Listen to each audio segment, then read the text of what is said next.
Yo, yo, yo, welcome back to the Further Your Lifestyle podcast, conversations on lifestyle, passions, and hustles.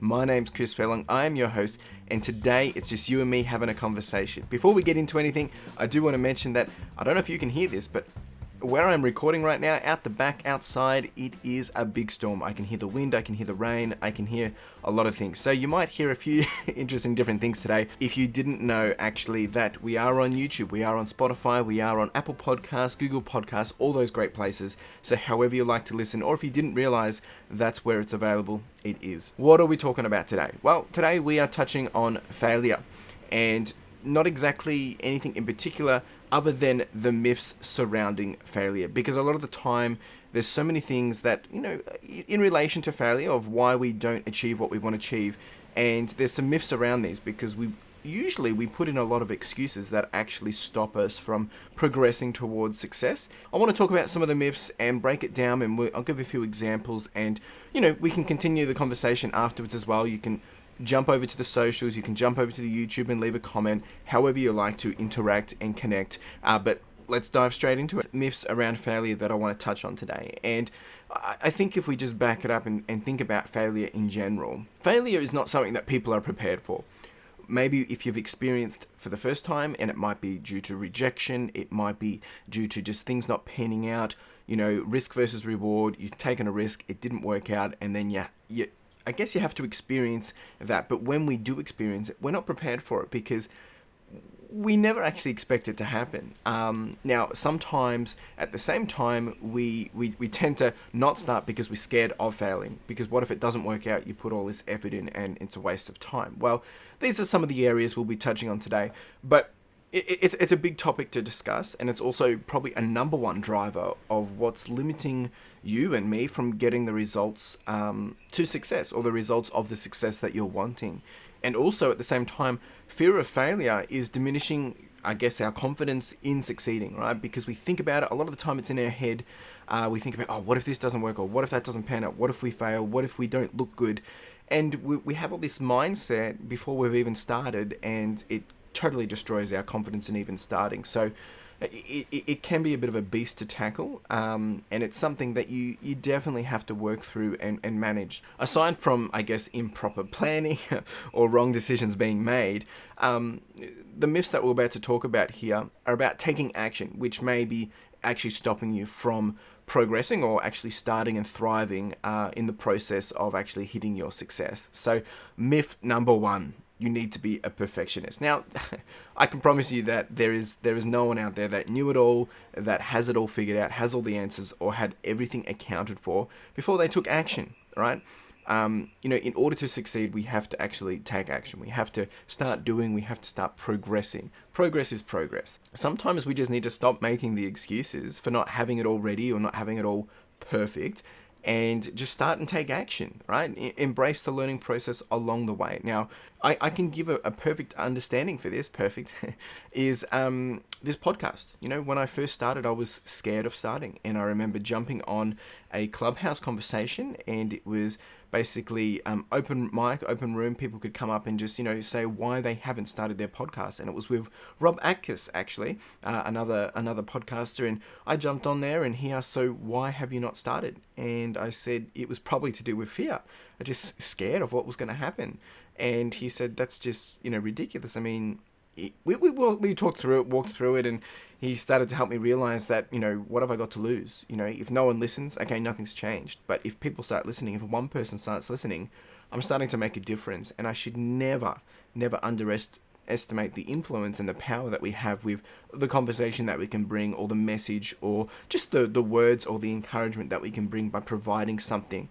And it helped. He really did motivate me. I then set the date. I launched. It was the 28th of February, 2021, and here we are. And I've learned along the way. I've had to learn how to edit. I've had to learn how to record.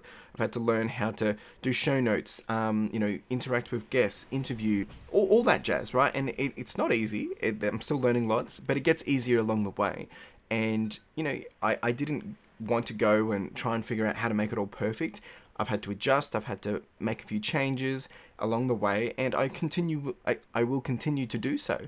And that's all part of it, right? It's like It's all part of the journey. It's all part of the process. And I think that's a perfect example for talking about being a perfectionist, because I am a bit of a I am a bit of a perfectionist, and that's probably what delayed me a lot, because I wanted it to be nice. I wanted people to see it and hear it the first time and be like, this is the best thing ever. But that expectation is not, it's not reality, right? And I think if anything, I hope this would resonate with most of you, because, here we are, more than 30 episodes in, getting close to 40 episodes, and I'm still chugging along, having fun, learning lots about the whole process, but also learning so much about you guys as guests. So that it would be my number one encouragement around, thinking that you need to be a perfectionist. No, you don't. Scrap that idea. You need to have something that's good enough to get started, right? And a lot of the time it's in our head. Ask some other people. Ask for some feedback, get some insights from others, and a lot of the time they'll say, yeah, this is great. And you've probably just been delaying because maybe you're not feeling confident, maybe you're scared of what other people will think. But yeah, what's the worst that can happen? Start, give it a go, adapt, pivot, adjust, and you try a little bit more. Just because something doesn't work out not the way you wanted it to doesn't mean it's a failure as well, right? Anyway, so myth number one, you need to be a perfectionist. That's a big, big no. You do not need to be a perfectionist. You just need to be willing to start and be willing to adjust and go along for a ride of process and learning. So myth number one. Myth number two, you need to have every detail planned out. And this is similar to the perfectionist side as well, but you don't need to have all the details accounted for. There's going to be some planning you need to have. You need to have some more details at the beginning. Having those details will enable you to, I guess, have the insights, enable you to have better decision making with whatever journey you're about to embark.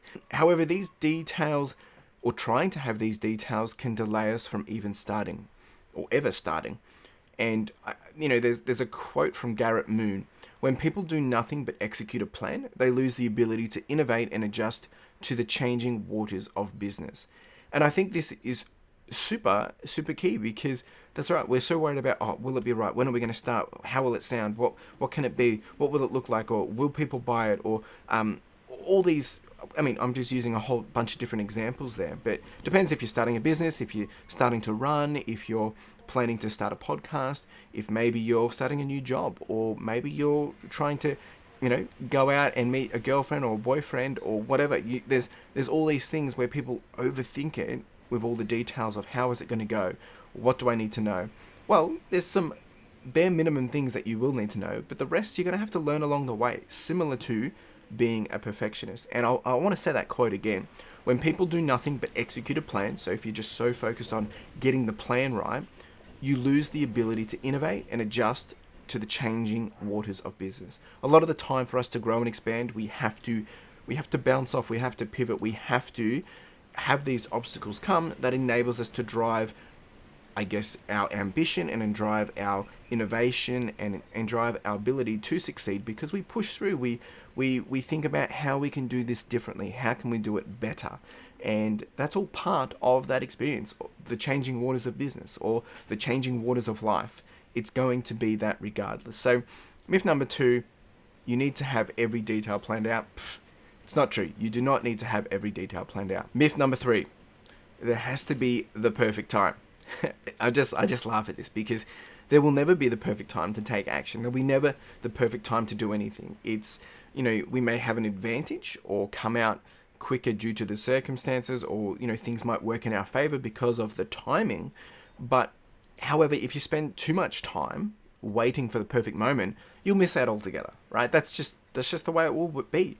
If you sit around thinking, I'll do it when I'm free, or I'll do it when this happens, or I'm waiting for the right time, or I'm waiting for this to occur, or I'm waiting for the seasons, I'm waiting for the stars to align, as the perfect time does not exist. No matter what, thick or thin, you need to push through. You will come through in the end, right? And one of the classic examples actually would be, when you're working the 9 to 5 and you want to take some time off, and it's the busiest time of the year, and I'll finish up, I'll take some time off when this project done, or I'll take some time up when I finish this one assignment, when maybe if you're studying, or you make all these excuses that when this is done, there's always going to be another project, there's always going to be another assignment, there's always going to be something else that can get in the way.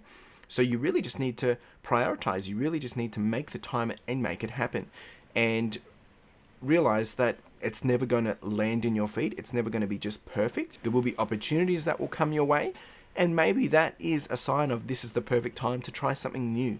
But a lot of the time they say, no, I can't, and push it away. So I don't think there is ever a perfect time other than now, starting. And when I say starting, you don't have to be starting at 100% capacity. You could be starting with doing small things every day. And that's the other perspective I think people need to understand, that you can progress, you can start at smaller measures. You can start with smaller pieces of building towards your bigger puzzle. So myth number 3, there has to be the perfect time. I don't believe it's true. Myth number 4, you don't have the time. So very similar. And I think it's funny because if it isn't the right time to start, maybe you feel you don't have the actual time to commit. Which look, in some sense, I think actually weighing up, can you commit to this, is a very important thing to understand. But at the same time, if it's something that you really, really want, if it's something that's part of your end game goals, if it's part of something, that you want to be your priorities, well, there is that thin line for this. And when it comes down to priorities, right? You'll always have time. You always have time. We all have the same amount of time, but it's how you prioritize your time. Like, let's not forget that there's plenty of successful and busy people out there who manage this, who make this happen. There's that famous saying that if you give something to a busy person, he'll get it done.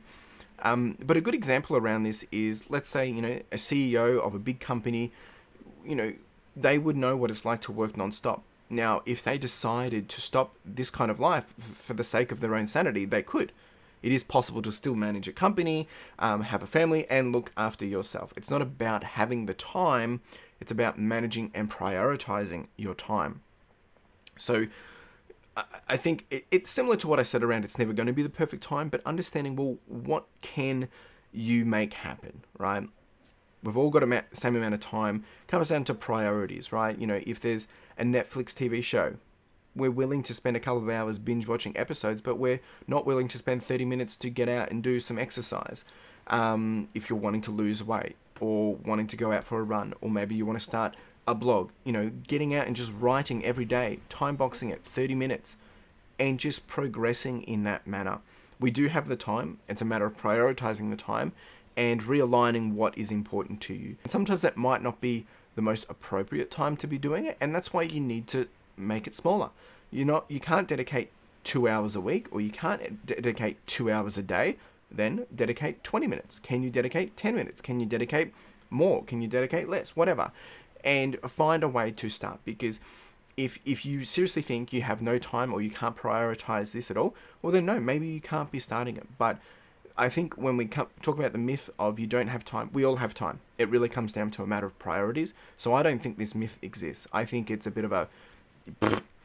And if you want to make this happen, you can make this happen. And if you struggle with this, more than happy to have a conversation with you about it. The next myth, you need a lot of resources to begin. Now, this one, look, there's a lot of things here which are starting to overlap, and that's because they usually have the same parallels. We tend to think that you need to have all the right resources in check before making the leap, similar to having the plan all ready to go, needing to have the time. When it comes to resources, maybe this is money, maybe this is the help, maybe this is the equipment, maybe this is the tools. But there is that common excuse, oh, I need money to make money. I get it. Resources and money make things a lot easier. They do. It enables you to execute a lot quicker.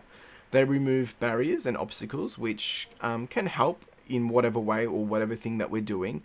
And it makes it a whole lot easier. But at the same time, I think it's an excuse. Now, with this podcast, coming back to this podcast, I could go out and buy a 4K camera.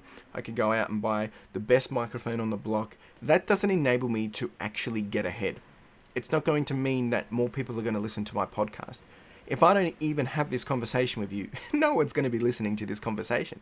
So the key thing is to understand that, you can have all the resources, you can have all the tools, you could have a lot of money. It doesn't actually mean that it's going to mean more people are going to listen, or more people are going to show up, or that things are going to be, I guess, a better way to start.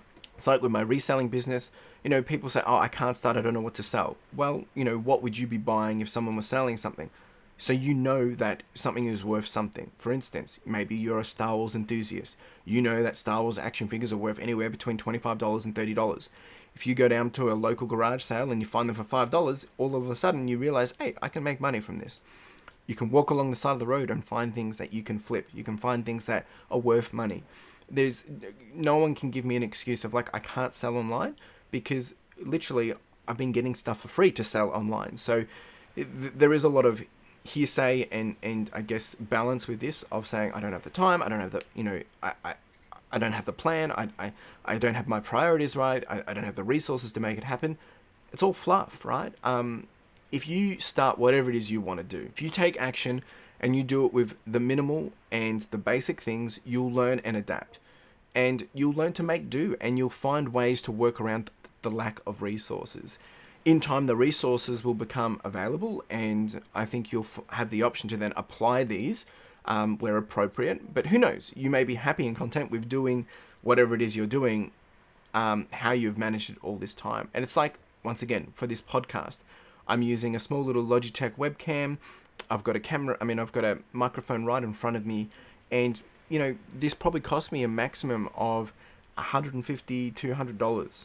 Now, you don't even need that. I know people starting podcasts, doing podcast recordings with an iPhone and headphones. So, headphones and mic. So, you can make it happen. There's easier ways. And look, I'm not saying, if you literally have no money, maybe you can't go out and buy this equipment. But there's always ways around it. Borrowing someone else's things, leveraging someone else's tools and skills, talking to a friend and seeing what they can help you with. There's ways around this. Sometimes we like to create the excuses because it's easier than starting itself. So this myth around you need a lot of resources to begin, nah, I don't believe it's true. The final myth that I want to talk about today is you need to control everything. And this one I think is a big no-no. And I'm just saying that straight off the cuff, because when it comes to taking action and starting something new, we tend to become control freaks, right? And I know this because I'm a bit of a control freak. I'm a bit of a micromanager myself. And we want to make sure we know the ins and outs or whatever it is that we're doing. Kind of like that perfectionist mindset, I guess. And I get it. We want to be able to make sure we have everything in order. But sometimes, to have control and to have power, actions and tasks need to be delegated and segregated. Asking for help and having assistance highlights the importance of giving up on something or giving up the control in order to build a successful dream, as it allows us not to just rely on one person, ourselves. And don't get me wrong, self-motivation and determination will always get us far, like doing things yourself. Sometimes there's that saying of, if you want the job done, great, do it yourself, right? If you want the job done right, do it yourself. But, at the same time, we need to understand that letting go and getting support and encouragement from others, it's going to enable us to thrive. It's going to enable us to grow and scale and go a longer way. It's very, very common to want to control everything, but at the same time, there's also the factor of there's things that are out of our control. There's things that we cannot control, and we just can't, because they're out of our ecosystem. They're literally third parties, or they're things that we don't have our hands on. Those are the things you need to make sure you're not trying to focus on. But when it comes to growing and scaling and understanding that you might need to let go of things and enable others to pick it up so that you can focus on the big picture stuff, that you can focus on making things happen. And, if you're spending 2 hours trying to do some a thumbnail for your YouTube, and you could be paying someone $20 and they're going to do it in 30 minutes, maybe it's worth doing it that way. This is just an example. So this myth, once again, you need to control everything. I think it is a big no-no. I don't think it's true. I don't think you need to control everything. And there's a balance of the things you do need to control versus the things which you can probably start to delegate, offset, remove, and actually you might not even need it at all. So we've touched on a few different myths here. We've touched on you need to be a perfectionist, which I don't agree. You need to have every detail planned out. I don't agree. You need the perfect time. No, you do not. I don't have enough time. That's once again, I don't agree with it. You need the resources to begin, or you need a lot of resources to begin. I don't agree. And you need to be able to control it all. That's not true either. You need to be able to manage it all. You don't have to be controlling it all. So many people struggle with, I guess, actually making a start due to being clouded by all these myths, right? Listed above and what we've kind of mentioned. And the best way to combat these is to commit to not falling into any of them. And because there's a lot of, I guess, similarities, a lot of them overlap, and, what you said in one, you'll say in the other point. And I think if you can start to just break it down like what I've just done and go through and see okay, do I actually need this? Is this actually relevant? What is actually stopping me? You'll start to see that a lot of it is excuses. It's actually got nothing to do with failure at all. We're just failing to start. And of course, if you don't start, then yes, you failed because you never did start. But a lot of the time, if you start, to actually fail, it's going to be very hard because unless you literally stop and give up and say, this is not working, there's a difference between, calling your loss or cutting your losses and failing. I wouldn't say cutting your losses is failing because you've gone through a process, you've realized this is what's working, this is not what's working, thus we need to change, we need to adapt, we need to pivot, we need to do something different. And by doing that, that stem that you've been working on, yeah, it might not have worked out. I wouldn't call it a failure. It failed to get anywhere where it needed to be, but you've adjusted, you've pivoted, and now you're heading in the right direction. So that in Excel is a lesson. It's an experience. It's a way to learn. The only way to learn is through to discover and go through an experience. So I want to encourage you to go back, and I've put all these details in the show notes as well around the different myths, and if you want to talk a bit more about them, more than happy to continue the conversation. And we can do that via Instagram at Further Your Lifestyle, or you can drop me an email at hello@furtheryourlifestyle.com. Otherwise, we are on Twitter as well at Further Your Life, and you can connect. We can have a conversation, further the conversation. We are also on YouTube, as mentioned, and you can leave a comment in the comments on the YouTube version if you are watching this on YouTube. So plenty of ways to connect, plenty of ways to continue the conversation. And I think it's important that whatever you are wanting to do, whether it's a dream, a goal, big goals, small goals, start a business, get fit, just be a better you, this all applies. And I think we all struggle with one of these or all of these. And it's important to understand that it's not always going to be easy. And having someone to conversate with, having someone to have a conversation with is going to help it make it a lot easier to just balance, manage, and work through these different myths. Because I know it's not easy, and a lot of the time it's all in our head. So I really appreciate you being here. I hope you've taken away something from this episode. I know I have. It's always great to be able to speak about these things, and you learn more things for yourself. And I can honestly say it's not been easy going through these myths. So appreciate you being here. I hope you've taken something away, and you have a wonderful day. Make sure you do check out us on the socials, check out some of the other episodes, and it's been an absolute honor to be able to have this conversation with you, and hopefully you've taken something away from it. So you have a wonderful day. Cheers. Now, if you didn't know, we do have the podcast merch, and this is with a key focus of enamel pins. Now, if you haven't checked these out, make sure you do, because the intent of these are really just to be a small token and a reminder for you to charge on, to push on, and to further your lifestyle. Whether it is a gift for someone else to encourage them, or maybe to inspire them, or maybe it's a way to motivate yourself, or you can simply just make a purchase to simply support the podcast, which would be greatly appreciated. We do also have some sweaters and some long tees, so make sure you check it out. Link in the description and in the show notes. Really do appreciate it. Cheers.